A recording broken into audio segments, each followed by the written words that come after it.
सरोज स्मृति, ये एक शोक गीत है। निराला जी ने लिखा है इसको। ये निराला जी के जीवन का दुख प्रकट करती है। जो कविता है इसमें निराला जी ने अपने पर्सनल दुख को, अपने खुद के दुख को प्रकट किया है कि पूरे जीवन भर उन्होंने क्या क्या सहा है, उनके साथ क्या क्या बुरा हुआ है। अब ये जो कविता उन्होंने लिखी थी वो 1935 में लिखी थी और उसे अनामिका द्वितीय में संकलित किया गया था और ये एक शोक गीत है। ठीक है, अनामिका के 2 पार्ट थे, प्रथम और द्वितीय। तो अनामिका द्वितीय में सरोज स्मृति संकलित है, 1935 में ये आई थी। और ये जो कविता है वो पुत्री सरोज की मृत्यु के बाद निराला जी ने लिखी थी। निराला जी की पुत्री थी सरोज, जिसकी डेथ जो है वो 19 साल की उम्र में हो गई थी। तो उसी की मृत्यु के शोक पर उन्होंने ये शोक गीत लिखा है, इसीलिए इसका नाम भी सरोज स्मृति रखा गया है। कहानी कुछ इस तरीके से है, जब वो जो उनकी पुत्री सरोज थी, जब वो 1 साल की थी तभी उसकी माता का देहांत हो गया था। फिर वो अपनी नानी के पास रही, नानी के पास पली बड़ी, नानी ने उसको पाला पोसा बड़ा किया और जब वो बड़ी हो गई तो उसने निराला को उसे वापस सौंप दिया कि अब इसकी जिम्मेवारी तुम निभाओ, इसका तुम ब्याह करो, शादी करो, हम उसमें शामिल हो जाएंगे। तो वो उनको अपने घर ले आते हैं। उनको थोड़ा अजीब लगता है क्योंकि उनके पास रहने के लिए पूरा घर नहीं होता, कपड़े कम होते हैं, सारी चीज़ें हैं उनके पास। मतलब उनका जो जीवन था वो बहुत दरिद्र, मतलब बहुत दुखी था। इतना आसान उनका जीवन था नहीं, लेकिन फिर भी सरोज उस जीवन में भी उनको संतुष्ट करती है, घर को सजाती है और टूटे फूटे घर को ही साफ सुथरा बनाती है और खुश रहती है। फिर ये उसका विवाह करना चाहते हैं तो लोग दहेज मांगते हैं। तो अपनी जाति में उसका विवाह नहीं करना चाहते क्योंकि उनकी जाति के जो भी पंडित थे वो सब बिना दहेज के शादी नहीं करना चाहते थे। तभी उनकी कविता मंडली के अंदर एक युवक था, नवयुवक था, जिससे उन्होंने बात की और बिना दहेज के अपनी पुत्री सरोज का विवाह उसके साथ कर दिया। उन्होंने खुद ही उसकी डोली सजाई, खुद ही उसकी सुहाग की सेज सजाई और जो माँ सीख देती है जो ससुराल जाते समय वो भी उन्होंने ही सरोज को दी। और उसके बाद जब वो ससुराल चली जाती है तो कुछ समय बाद ही जब वो 19 साल की होती है तो उसकी भी मृत्यु हो जाती है। तो इस पर निराला का पर दुखों का पहाड़ टूट पड़ता है और वो अपने सारे दुख, अपने सारे जो भी संघर्ष थे सब इस कविता में लिख देते हैं। अब इसकी कुछ प्रमुख पंक्तियां हैं कविता की। कैसे हैं? उनविंश पर जो प्रथम चरण तेरा वह जीवन सिंधु तरण, तनय ली कर दृक्पात तरुण जनक से जन्म की विदा अरुण। मतलब जब 19 साल की, उसमें जो बता रहा है कि जब वो 19 साल की हुई, जब उस पर यौवन आया था, जब उसका जीवन एक तरह से नया जीवन शुरू ही हुआ था, तुमने उसी टाइम सबसे विदा ले ली, उसी टाइम सबसे विदा ले ली, मतलब उसकी मृत्यु हो गई। चढ़ मृत्यु तरणी पर तुण चरण, कह पिता पूर्ण आलोक वर्ण, करती हूं मैं यह नहीं मरण, सरोज का ज्योति शरण तरण, अशब्द अद्रो का सुना भाष, मैं कवि हूं पाया है प्रकाश। मतलब वो कहता है कि उसकी मृत्यु से उसको इतना गहरा धक्का लगता है। कहता है मेरे जीवन में जो भी आया, जो भी मैंने प्राप्त किया, मतलब मैं कवि हूँ, मेरी कविता से मुझे जो भी प्रकाश मिलता है वो सब मैं तुम्हारे ऊपर दोबारा तर्पण कर देता हूँ। उससे जैसे हम किसी की मृत्यु के बाद उसका तर्पण करते हैं ना, श्राद्ध करते हैं, तो अपने जीवन के सारे पुण्य कर्मों का फल जो है वो अपनी बेटी के लिए तर्पण कर देते हैं। धन्य मैं पिता निरंतर था, कुछ भी तेरे हित कर ना सका, जाना तो अर्था गोपा में गमो पाए, पर रहा सदा संकुचित काय, लखकर अनर्थ आर्थिक पद पर हारता रहा मैं स्वार्थ समर। कह रहा हे पुत्री तुम धन्य थी, लेकिन मेरा पिता होना निरर्थक था, मैं तुम्हारे लिए कुछ नहीं कर सका, कुछ भी तेरे हित ना कर सका, मतलब मैं तुम्हारे लिए कुछ नहीं कर सका। जाना तो था अर्था गुमो पाए, मतलब धन कमाना मेरे को भी आता था, मैं भी चाहता तो धन कमा सकता था, प्रकाशों की चाटुकारिता करके, नेताओं की चाटुकारिता करके, उनके लिए कविताएं लिख के, जैसा वो चाहते थे वैसा लिख करके मैं भी धन एकत्रित कर सकता था। लेकिन मैं अपने स्वार्थ में, मतलब अपनी सेल्फ रिस्पेक्ट के लिए, ठीक है, अपनी सेल्फ रिस्पेक्ट के वजह से मैं अपनी ही कविताएं लिखता गया और धन को अर्जित नहीं कर पाया। मतलब इस समर में मैं अपने स्वार्थ के लिए ही कविताएं लिखता गया, अपने लिए। यह हिंदी का स्नेह पहार, यह नहीं हार मेरी भास्वर, वह रत्ना कर लोकोत्तर वर, अन्यथा जहां है भाव शुद्ध, साहित्य कला कौशल प्रबुद्ध, है दिए हुए मेरे प्रमाण, कुछ वहां प्राप्ति को समाधान, पार्श्व में अन्य रख कुशल हस्त, गद्य में पद्य में समाभ्यस्त। कह रहा मैंने बहुत, ये हिंदी का उपहार है, इसीलिए मैंने हिंदी का अपमान नहीं किया।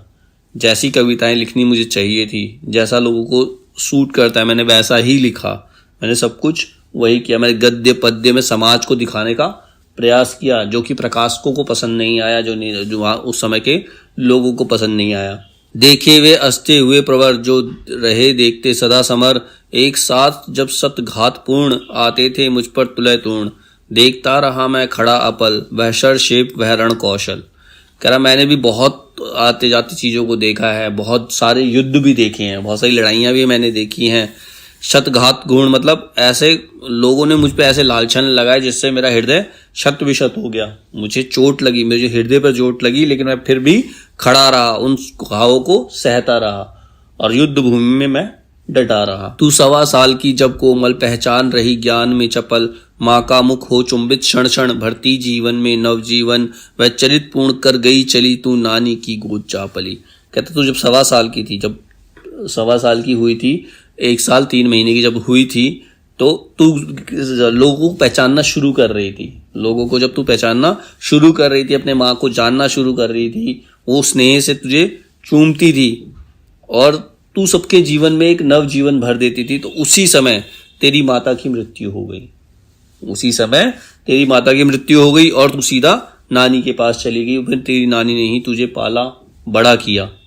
सरोज के बारे में बता रहे हैं। तब भी मैं इसी तरह समस्त, कवि जीवन में व्यर्थ भी व्यस्त, लिखता आबाद गति मुक्त छंद, वह संपादक कर्ण निरानंद, वापस कर देते पढ़ सत्वर, दे एक पंक्ति दो में उत्तर। कह रहा जब इतना हो गया, तेरी माँ की मृत्यु हो गई, तेरे को नानी के घर भेज दिया गया, मैं तब भी अपने इस व्यर्थ जीवन में ही व्यस्त रहा। व्यस्त मतलब रहता है, व्यर्थ भी व्यस्त मतलब कुछ हो नहीं रहा लेकिन फिर भी बिजी है। कुछ लोग होते ना, मैं बिजी हूं चाहे काम कुछ नहीं हो रहा, ठीक है, तो वो व्यर्थ भी व्यस्त मतलब कुछ कमा तो रहा नहीं रहा, अपने में ही मैं व्यस्त रहा। मैं वही लिखता रहा जो मुझे लिखना था, मुक्त छंद लिखता रहा और जो संपादक गण थे वो मेरा निरादर करते रहे, मुझे मेरी कविताएं पढ़कर वापस करते रहे, 1 या 2 पंक्ति में उत्तर देकर, कुछ भी बहाना बना करके उन्होंने मेरी सारी रचनाएं जो हैं लौटा दिया और मैं उनको लेकर वापस उदास ही लौटा। ताकता हुआ मैं दिशाकाश, बैठा प्रांतर में दीर्घ प्रहर व्यतीत करता था, गुनगुन कर संपादक के गुण यथाभ्यास, पास की नोचता हुआ घास, अज्ञात फेंकता इधर उधर, भाव की चढ़ी पूजा उन पर। मतलब वो कह रहा है मैं जब वो मेरी रचनाएं लौटा देते थे तो फिर मैं आकर वापस बैठ जाता था, वापस सोचता रहता था कि ऐसा क्या था कि उन्होंने मेरी कविताओं को स्वीकार नहीं किया। और जब इंसान सोचता है, खाली बैठा तो कुछ ना कुछ वो करता रहता। तो मैंने घास, वो ग्राउंड पर घास कुरसता रहता था, सोचता रहता था और फिर से वापस उन्हीं रचनाओं में डूब जाता था। ठीक है। आई लावण्य भार थर थर, कापा कोमलता पर सस्वर, जो माल कोश वीणा पर, नैश स्वप्न जो तू मंद मंद, फूटी उषा जागरण छंद, कांपी भर निज आलोक भार, कांपा वन कांपा दिक प्रसार, परिचय परिचय पर खिला सकल, न पृथ्वी दुम्र कली किसलय दल वगैरह। अब उसके रूप सौंदर्य का वर्णन कर रहा है जब सरोज जो है वो जो जवान हो जाती है, जब वो एक युवती बन जाती है तो उसके सौंदर्य का वर्णन करता है निराला। आई लावण्य भार थर थर, तुझ पर जवानी एकदम से चढ़कर आई और तेरा सस्वर है, स्वर इतना कोमल है, बहुत ज्यादा तुम्हारा स्वर जो कोमल है, जो माल कोश नवीण, तुम्हारा स्वर इतना कोमल है जैसे नव वीणा पर कोई संगीत छेड़ रहा हो। नैस स्वप्न जो त्यू मन मन फूटी उषा जागरण छंद, जैसे सुबह एक नई किरण निकलती है उसी तरह से तू भी एकदम से खिलकर बाहर आई है। ठीक है। तेरे पर जवानी का भार इतना बढ़ गया है कि उसको संभालना मुश्किल है। ठीक है। तो कह रहा तेरा सौंदर्य, सरोज का सौंदर्य इस तरीके से है जैसे किसी बाग के अंदर गुलाब के फूल या फूलों को गुच्छा खिल गया हो। फिर सासू ने कहा लख एक दिवस, भैया अब नहीं हमारा बस, पालना पोसना रहा काम, देना सरोज को धन्य धाम। फिर एक दिन उसकी सास ने, मतलब सरोज की नानी ने उसे कहा भैया अब नहीं हमारा बस, अब सरोज बड़ी हो गई है, इस पर हमारा बस नहीं है, हमारा काम था इसको पालना पोसना, इसको पालकर बड़ा करना हमारा काम था, वो हमने कर दिया, अब जाओ इसका ब्याह करो, जो धन्य धाम जो तुम्हें देना है वो दो, जो भी करना है वो अब तुम करो। सूची वर के कर कुलीन लगकर है काम तुम्हारा धर्मोत्तर, इसके लिए उचित वर ढूंढना और उसके साथ इसका ब्याह करना, ये तुम्हारा काम है, यही तुम्हारा धर्म है। अब कुछ दिन इसे साथ लेकर अपने घर रहो ढूंढ कर वर, जो योग्य तुम्हारे करो ब्याह, होंगे सहाय हम सहोत्साह। कह रहे अब कुछ दिन इसको अपने साथ ले जाओ, अपने साथ रखो और इसकी योग्य वर को ढूंढो और फिर इसका ब्याह करो, जितना जो तुम कर सकते हो उसके लिए वो करो, फिर हम भी, हमारे से जो होगा वो हम करेंगे, हम भी उसमें भागीदार बनेंगे, तुम्हारी सहायता करेंगे, लेकिन ये काम तुम्हारा है, ये तुम्हारा धर्म है, इसको लेकर जाओ। ले आया निज ग्रह छाया तल, सोचा मन में हत बार बार, ये कान्य कुब्ज कुलांगार, खाकर पत्तल में करे छेद, इनके कर कन्या अर्थ खेद, इस विषय बेली में विष ही फल, यह दग्ध मरुस्थल नहीं सुजल। अब उसे अपने घर ले आया, अपने घर की छाया में ले आया, और उसका मन ये सोच सोच कर बार बार हतोहित होता है। कान्य कुब्ज, पंडित की एक जात होती है कान्य कुब्ज। कान्य कुब्ज नाम के जो पंडित है, कह रहा है ये तो बहुत ही नीच है, मतलब अपनी जात को ही कोस रहा है, ये बहुत नीच है, ये तो पत्तल खाकर पत्तल में भी उसी पत्तल में छेद कर देते हैं, ये उसकी कन्या को सुखी नहीं रख पाएंगे, इन्हें कन्या दे करके वो उसको खुश नहीं रख पाएगा। ठीक है, वो दहेज दे भी देगा, एक तो उसके वो खिलाफ है दहेज देने के, लेकिन अगर दे भी दिया तो भी उसकी जो बेटी है वो खुश नहीं रहेगी, ये उसके लिए फल नहीं, ये उसके लिए विष होगा। ये जो कान्य कुब्ज में अगर उसका ब्याह किया तो ये ऐसा मरुस्थल है, वहां कहीं पानी नहीं मिलेगा उसे। ठीक है, तो अपने खुद की जाति का वो अपमान कर रहा है, उसके बारे में बता रहा है वो। फिर आई याद मुझे सज्जन, है मिला प्रथम ही विद्वज्जन, नवयुवक एक साहित्यिक, कुल कान्य कुब्ज यह नैमित्तिक, होगा कोई इंगित अदृश्य मेरे हित है हित, यही स्पर्श अभिनंदनीय, बंध गया भाव, खुल गया हृदय का स्नेह श्राव, खत लिखा भुला बेजा तत्क्षण, युवक भी मिला प्रफुल्ल चेतन। फिर उससे अचानक सज्जन की याद आई जो उसे कहीं साहित्यिक प्रोग्राम में मिले थे। ठीक है, एक युवक था, सज्जन युवक था, जो उसे वो साहित्यिक प्रोग्राम में मिला था, और वो कान्य कुब्ज की तरह एक लालची इंसान नहीं था। उसने सोचा कि मेरी बेटी के लिए यही एक सही वर होगा, और उसे इतना सोच करके उसको खत लिखा और उसको उसी समय बुला लिया। और युवक जो था वो भी उनकी बात सुन करके प्रसन्न हुआ और उनकी बात से सहमत हो गया, वो सरोज से विवाह करने के लिए राजी हो गया। बोला मैं हूं रिक्त हस्त, इस समय विवेचन में समस्त जो कुछ है मेरा, अपना धन पूर्वज से मिला करूं अर्पण, यदि महाजनों को तो विवाह कर सकता हूं पर नहीं चाहा, मेरी ऐसी दहेज देकर मैं मूर्ख बनूं यह नहीं सुघर, बारात बुलाकर मिथ्या व्यय मैं करूं नहीं ऐसा सुसमय। अब वो कहता है, उसको बुलाता है, युवक को बुलाता है और कहता है कि मेरे पास जो कुछ भी है वो तुम्हारा है, मुझे अपने पूर्वजों से जो मिला वो सब तुम्हें अर्पण कर दूंगा, लेकिन मैं महाजनों से कर्जा लेकर के अपनी बेटी का विवाह नहीं करना चाहता, उसे दहेज देकर महाजनों से कर्जा लूं और उसे दहेज दूं, मैं ऐसा मूर्ख नहीं हूं, ऐसा मूर्ख नहीं हूं कि महाजनों से दहेज लेकर मैं अपनी बेटी का विवाह रचाऊं, और मैं इस फेवर में भी नहीं हूं कि मैं बारातियों को बुलाऊं और बेकार का खर्चा करूं, मैं 150-200 लोगों को बुलाऊं कि खाना खिलाऊं, ऐसा भी मूर्ख नहीं हूं मैं, उनको भी खाना नहीं खिलाना चाहता, मैं अकेले में तुम्हारा सरोज और तुम्हारा विवाह करवाना चाहता हूं। ठीक है, ऐसा निराला ने उस युवक से कहा। कोई थे नहीं ना आमंत्रण या भेजा गया विवाह राग, भर रहा ना घर निशी दस जाग, प्रिय मौन एक संगीत भरा, नवजीवन के स्वर पर उतरा, माँ की कुल शिक्षा मैंने दी, पुष्प शेष तेरी स्वयं रची, सोचा मन में वह शकुंतला, पर पाठ अन्य है अन्य कला। अब उसने किसी को भी आमंत्रण नहीं दिया, कोई विवाह गीत नहीं गाए गए, ना रात जगाई गई घर में। कई बार होता ना, जब विवाह होता है रात जगाई जाती है, नए नए रीति रिवाज किए जाते हैं, तो ऐसा उसने कुछ नहीं किया। उसने वहां पर उसके घर में एक मौन संगीत था, मौन संगीत मतलब बिल्कुल शांत था, उस शांति में उसने सरोज का विवाह उस युवक से करवा दिया। और माँ जो कुल शिक्षा देती है वो कुल शिक्षा भी निराला ने अपनी पुत्री को दी, उसकी पुष्प सेज भी उन्होंने खुद ही सजाई।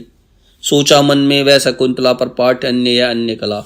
जैसे शकुंतला थी, एक ऋषि की पुत्री थी जिसका राजा दुष्यंत से विवाह हुआ था, तो शकुंतला की भी माँ नहीं थी, तो उसकी सब माँ के सारे कर्तव्य उसके पिता ने ही, शकुंतला के पिता ने ही पूर्ण किए थे। उसी तरह से ये जो है निराला जी ने भी अपनी पुत्री के लिए सारे चीजों को, सारे रीति रिवाजों को पूर्ण किया, जो भी उसके माँ का कार्य था वो उन्होंने किया शकुंतला के पिता की तरह। ठीक है, मुझ भाग्यहीन की तू संबल, युग वर्ष बाद जब हुई विकल, दुख ही जीवन की कथा रही, क्या कहूं आज जो नहीं कही, हो इसी कर्म पर वज्रपात, यदि धर्म रहे नत सदा मात, इस पद पर मेरे कार्य सकल है, हो भ्रष्ट शीत के से सतदल, कन्यागत कर्मों का अर्पण कर करता मैं तेरा तर्पण। कह रहा मैं इतना भाग्यहीन हूं, मुझ भाग्यहीन की तू संबल, मेरे भाग्यहीन का सहारा केवल तू ही थी।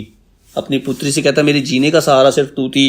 एक युग वर्ष बाद जब हुई, मतलब कुछ विवाह के 1 वर्ष के पश्चात ही उसकी जब मृत्यु हो गई, जब वो 19 वर्ष की हुई तब उसकी मृत्यु हो गई, तो उसके जीवन में दुख ही दुख रह गया। वहां अपने पूरे दुख को प्रकट करता है, कहता क्या कहूं आज जो नहीं कही। कह रहा मैंने अपने पूरे जीवन भर दुख झेला, लेकिन आज तक मैंने कुछ नहीं कहा, किसी से कोई शिकवा नहीं किया, कोई शिकायत नहीं करी, लेकिन आज मैं ये सारी चीजें अपने दिल की बातें इस पे लिख रहा हूं। हो इसी कर्म पर वज्रपात, यदि धर्म रहे न सदा मात। अगर मैं धर्म पे रहा हूं तो इसी वक्त वज्रपात हो जाए, यानी कि उसको मृत्यु आ जाए, खुद को मृत्यु आ जाए।